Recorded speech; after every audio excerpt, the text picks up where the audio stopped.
I kind of get the sense, I don't know about you, that the Green Bay Packers spotted the rest of the National Football League 6 quarters. You got 6 quarters to get us. I kind of got that sense. You think so? Yeah, and somebody I think forgot to tell the Packers it's a 17-game season, and I think that's maybe the only explanation, because it certainly isn't that they didn't care, right? Which Aaron Rodgers took care to point out to everybody in the media and whoever the media is being listened to by, and of course they care. It's a clunker. They have clunkers before. It just did never happen in week 1. You know, they're 13-3 seasons with Matt LaFleur and Aaron Rodgers hooked up together, and the Packers organization riding the two of them together. 13-3 seasons, each had a clunker. Just didn't happen in week 1. And then in week 2, the Monday nighter last night, Lions come out with a 7-play, 75-yard touchdown drive. Looked good. Yes. And then we're playing those 2 deep safeties, as the Manning brothers on their Manning cast on ESPN2 were talking about. Basically daring Aaron Rodgers to throw deep into the teeth of coverage. And instead, they just kept on running the ball. And then when it came time to being in the red zone, flipped it to Aaron Jones as opposed to handing it to him. And that's the way they stayed in the game with a very game Lions team that took the lead to the locker room. And if the Packers season proves to be similar to the 2 previous ones, which is double-digit wins and a deep run in the playoffs, and I think it will,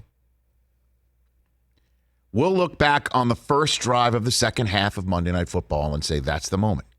That's the moment when it started coming together, and that's the moment where the Packers looked at everybody and said, we spotted you 6 quarters, folks. Saints, congratulations. We tip the cap to you. We're just going to keep winning games so you don't take that tie break out of your back pocket and send us to the Superdome in a playoff game, in a divisional playoff round or a wild card playoff round should somehow the Packers not win their division. Even though I think the team that's best equipped to maybe surpass them is 0-2 in the Vikings. But congrats, Saints. You're not going to use that tiebreak on us. And Lions, man, you had to have to build that lead similar to what Jameis did last week. Didn't do it. Only led by 3. Because they come out of the locker room, the Packers, and they're sitting there on their own 24, 3rd and 12, staring a 5 and out to start the second half in the face, punting the ball back to the Lions with a 3-point lead for Detroit. And Aaron Rodgers fades back and throws one 50 yards to Davante Adams, first down. And then a couple plays later, 3rd and 6 from the Detroit 22, just outside the red zone. Rodgers on a proverbial frozen rope into the small window, or I'm going to now use the Gus Johnson phrase, puts it right in a shoebox in the hands of big Bobby Tonyan. Robert Tonyan, his tight end, touchdown. Packers get the lead, their first lead of the season, and don't look back. Final score 35-17, the Tonyan touchdown, the only non-Aaron Jones touchdown of the night. As the 2 Aarons hooked up together quite a bit. 4 touchdown passes for Rodgers, 3 of them to Aaron Jones, who scored 1 on the ground as well. Davante Adams got his $121 on 9 targets, all good in the hood as the Packers defense began to take the ball away.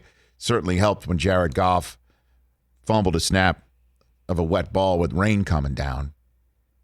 Also threw an interception, 2 turnovers that LA fans find somewhat familiar, as well as Goff missing on only a couple passes in the first half. I mean, Goff is playing pretty well. I thought. Very good. Yeah, I thought he played good. But those 2 turnovers towards the end were kind of the backbreaker. Record-setting night also for Aaron Rodgers, or milestone-setting night. He's now in the top 10 all-time passing list. Pushed John Elway out of the top 10. Did not know that. Take that, Duke. You know who's number 9? Favre? Matt Ryan. Oh, Matt Ryan. He's going to come and go get him. Favre's higher up on the list. Yeah, he is. Favre joined the Manning cast last night. Yes, he did. We'll discuss that later on. But for the moment, I just get that sneaky suspicion that the Packers spotted the NFL, the Saints and the Lions, respectively. 6 quarters. 1.5 halves. They gave it to the NFL, right? Or 2.5 halves, actually. 1.5 games. I'm not good at conversion. Never was. I feel good about your Packers fans. Rodgers looked like the MVP. That's a nasty triplet right there. Aaron, and Devontae. That is a nasty, nasty triplet.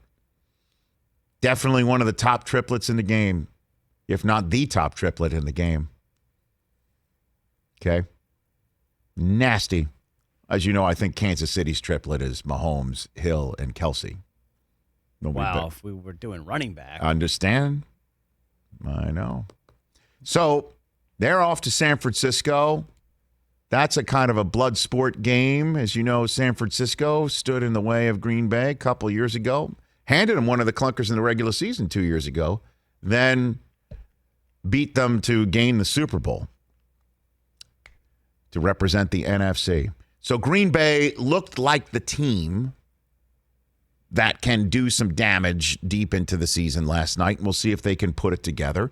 Lions are just going to, once again, take some sort of a moral victory. Hey, we let it have, which is better than last game.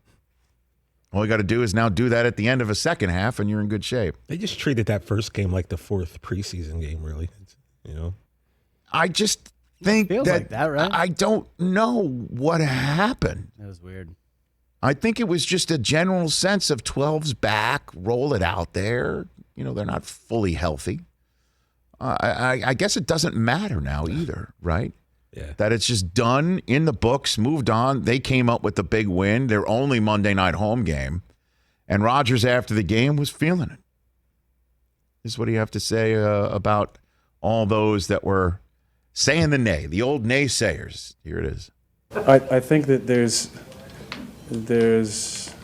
even more now than when I started playing. There's so many overreactions that happen on a week-to-week basis. So it's nice to come out, have a good performance, and get the trolls off our back for at least a week. Okay, so now when we hung up from him, Overreaction Monday, our weekly segment, highly popular, certainly amongst our YouTube fans. I would hope. YouTube.com/Rich Eisen Show. Closing in on 300,000. Yeah. Sorry, Aaron. We're counting clicks. We're counting Push clicks. us over the top. Let's go. We weren't part of that chorus. I did after not have you a did back. not. I did not. No. I did not. You did, I think, in week 1, though. Oh, yeah, I did. I did week 1. Yeah. I tell you what, Rich, a lot of guys, I watched some Come on. shows this morning. A lot of people on other shows really got caught up in their feelings after watching what Aaron just said. I was shocked. What do you mean? Well, I watched a few shows this morning, Okay. and after that, they aired that interview. They were like, "Well, who's he talking about? We didn't say that." Like, bro, they got so butthurt. No, over a lot of people said over it. A lot of people said that it looked like they didn't care. Look, if you've been around football long enough, you know these clunkers happen. Marshall Faulk, who came on last week, thought maybe there's some people in the locker room that needed to just it just needed a game to get cohesive with Rodgers being back, working through whatever feelings that they kind of had with him not being there. I'm like, but the reason why he wasn't there is because he was kind of flipping, to the management team, not to the players. And it's just like it just takes time. Sometimes it takes time, and sometimes these things happen. But that is 12, that's 17, and that's 33. I mean, that is a nasty group of people. And at some point, somebody's going to be the number 2 there. How about Randall Cobb coming up with a couple catches? Yeah. Big third down. Yes, exactly. And that's why Rodgers wanted him there. That's why Rodgers said on our show that he feels like he's being heard a little bit more. Trust and hope. Leading to something that was not, I wrote it down, something other than despair and frustration. Mm-hmm. Now that they've got that one, I wonder how many in bunches are going to come. That's my sense right now about the Packers. And then writ large, who's coming after Tampa? Hey, you watched all the way to the end. Thanks for that. Watch more right here.